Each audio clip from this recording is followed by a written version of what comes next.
Today, I'm going to show you Ask Dr. Joe's favorite stretch for knee pain with 15 different variations in 4 different positions. So if you can't do this stretch in standing, you can do this lying down. If you can't do this lying down on your stomach, you can do this lying down on your back or on your side.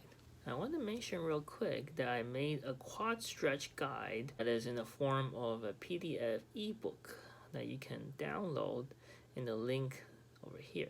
There are basically 3 to 4 variations of quad stretch in each position, from easiest to hardest. Each level corresponds to how much flexibility or range of motion that your knee has. For the first standing position, the easiest variation, you need a chair behind you and something to keep your balance in front of you. Bring your foot to rest on top of the chair behind you and let it sit there for 20 to 30 seconds. If you start getting cramp behind your knee, start over or try a different position. For the second variation in standing, use a strap, towel, or belt and wrap it around your ankle. Then pull the ankle up behind you while maintaining your balance. For the third variation in standing, this is only if you have a long stretching strap or yoga strap.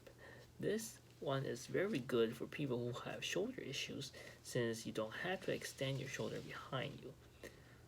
The fourth variation in standing is your normal quad stretch. Use your hand to pull your ankle behind you. You can do most of the standing variations in side lying position. The easiest variation for this position will be the short strap behind your back. There is no easier version because you are lying down already. The alternative of this assisted quad stretch in side lying is with a long stretching strap.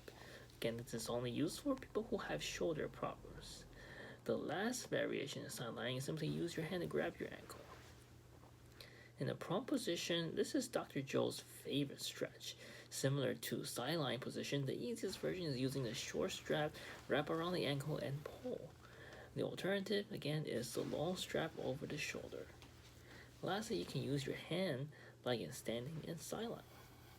If you want to stretch your quad lying flat on your back, you can. You just need to lie on a bed or a table that is high enough so that your foot clears the floor when you let it dangle off the edge.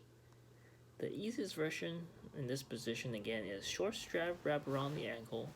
The alternative again is long strap over the shoulder. The last is using your own hand to grab the ankle. I want to talk a bit about advanced quad stretches. Now, to do quad stretches in general correctly, you'll need to make sure the knee being stretched is either at the level of the other knee or slightly behind.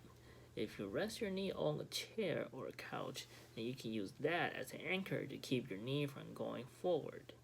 This way, it guarantees that you're stretching your quad correctly. If you're really flexible, you can do the same thing on the floor. I'm not flexible, so it's a little difficult for me. Now, before I mention that if you get a cramp behind your knee, you should start over or change position.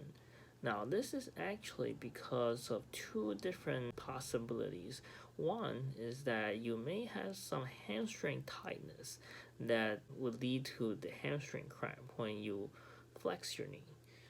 Another is you may have hamstring weakness that lead to early fatigue of the hamstring muscle, which in turn then lead to the hamstring cramp. If it's an issue of hamstring tightness, which a lot of people do have, you can also practice hamstring stretches, which is also an excellent stretch, not only for the knee, but also for your hip and back.